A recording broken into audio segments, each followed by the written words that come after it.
চট্টগ্রাম ও কক্সবাজারের বন্যার পানি ধীরে ধীরে নামছে, পাশাপাশি স্পষ্ট হচ্ছে ক্ষয়ক্ষতির পরিমাণ। সেই সাথে বাড়ছে ক্ষুধা আর অনিশ্চয়তার দীর্ঘশ্বাস। এখনো অনেক এলাকায় ফিরতে পারছেন না হাজারো মানুষ। যারা ফিরেছেন তাদের ঘরে নেই থাকার মতো পরিবেশ, নেই রান্নার ব্যবস্থা। বেশি দুর্ভোগে শিশু আর বয়স্করা। বিশুদ্ধ পানির সংকট বাড়ছে পানিবাহিত রোগের শঙ্কা।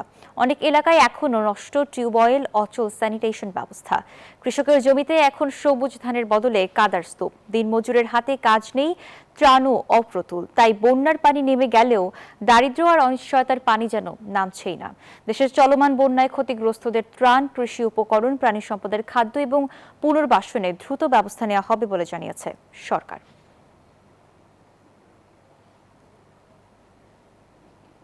গরিন নিজে ফুরাগা খনসরতে ইতার কান গ্যাস দি আস্তান খনসরতি এনে ধরে নিছি নি আর খরতে এখানে মাটির গছ যা আছে আমার মনে হয় একটা মাটি করে হারা নাই, সব পড়ে গেছে। বসবাস অযোগ্য। বাড়িঘর বাজে বেঙ্গল সব নষ্ট হয়ে গেছে। আয়া বাজে গালা গালা পানি নিজে না ছিঁড়ে ছিঁড়ে হনবাতা বার্মি কাজ সরল হয়ে চট্টগ্রামে ধীরে ধীরে নামছে বন্যার পানি, সেই সাথে ভেসে উঠছে ক্ষতচিহ্ন। এই বিষয়ে বিস্তারিত জানাতে আমাদের সঙ্গে যুক্ত হচ্ছেন সহকর্মীরা। প্রথমেই যাচ্ছি চট্টগ্রামে, সেখানে রয়েছেন আমাদের সহকর্মী নয়ন বড়ুয়া। জয়, চট্টগ্রামে বন্যা কবলিত অবস্থায় যারা রয়েছেন তাদের এখন কেমন পরিস্থিতি? পুনর্বাসনের কোনো ব্যবস্থা করা হয়েছে কিনা, বিস্তারিত জানাবেন। দেখতে পাচ্ছেন যে চট্টগ্রামের সাতকানিয়া যেমন আমরা দেখতে পাচ্ছি, তেমনিভাবে বাঁশখালীতে এসেও একই অবস্থা দেখা যাচ্ছে। পানি নামতে শুরু করেছে, কিন্তু কত চিহ্নগুলো কিন্তু থেকে গেছে। যে কতগুলো দেখতে পাচ্ছেন যে এখানে মুরগির খামার ছিল, সব মুরগির কিন্তু পানিতে ভেসে গেছে।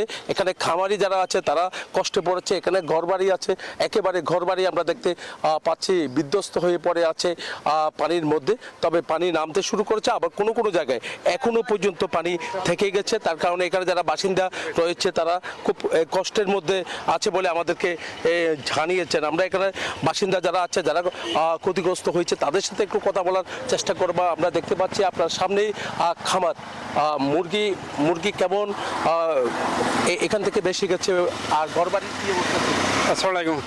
এদিকে মুরগি ছিল, ছোট মুরগি তো অনেককে ছড়াতে পারতেছে না।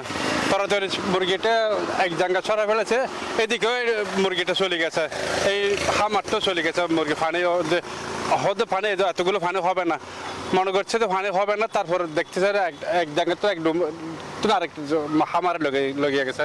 বুঝতে পারছেন, খামার ব্যবসায়ী রয়েছেন, একের সাথে ঘর বাড়িগুলো এখনো পর্যন্ত কোনো কোনো জায়গায় পানি আছে, আবার কোনো কোনো জায়গায় পানি নেমেছে। তবে হতাশা দেখা যাচ্ছে, তাদের জন্য ত্রাণ সামগ্রীর প্রয়োজন। এমনকি যারা ঘর চলে গেছে, বিধ্বস্ত হয়েছে, ঘর নির্মাণের জন্য তারা আর্থিক সহায়তা চাচ্ছেন। এই ছিল আমার এখানকার সর্বশেষ। ফিরে যাচ্ছি, আমার সহকর্মী অপেক্ষা করছে বান্দরবানে, সেখানে আছে সম্রাট। দেশ জুড়ে যে কোনো কেনাকাটায় 10,000 টাকার বেশি অফার, তাই পেমেন্ট মানেই বিকাশ। জয়, আপনাকে ধন্যবাদ। আপনি বাঁশখালীর চিত্রটা যেমনটাই বলছিলেন, আসলে বান্দরবান তার চাইতে খুব ভয়াবহ অবস্থা। গত 3 দিন আগে বন্যার পানি নেমে যাওয়ার পর এই যে ভয়াবহ চিত্র যে ভেসে আসছে, আসলে এটা কখনো পুষিয়ে নেওয়ার মতো নয়। আমি এই মুহূর্তে দাঁড়িয়ে আছি বান্দরবানের সবচেয়ে একটা জনবহুল এলাকা বরিশাল পাড়ায়।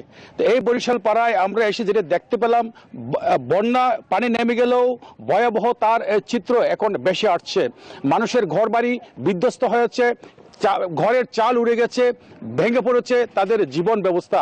আসলে এখানে যারা বসবাস করছে সবাই কিন্তু নিম্ন আয়ের মানুষ, কিন্তু এখন তারা যে যার সাধ্যমতো তার ঘর মেরামত করার চেষ্টা চালিয়ে যাচ্ছে।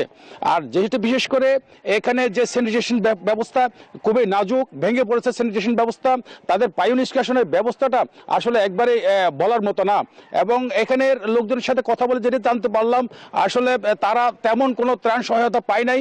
সরকারি বেসরকারি উদ্যোগে যারা ত্রাণ দিয়েছে তাদেরকে ত্রাণ দেওয়া হয় নাই। এবং তাদের যে বিশুদ্ধ পানি এখনো সংকট রয়েছে।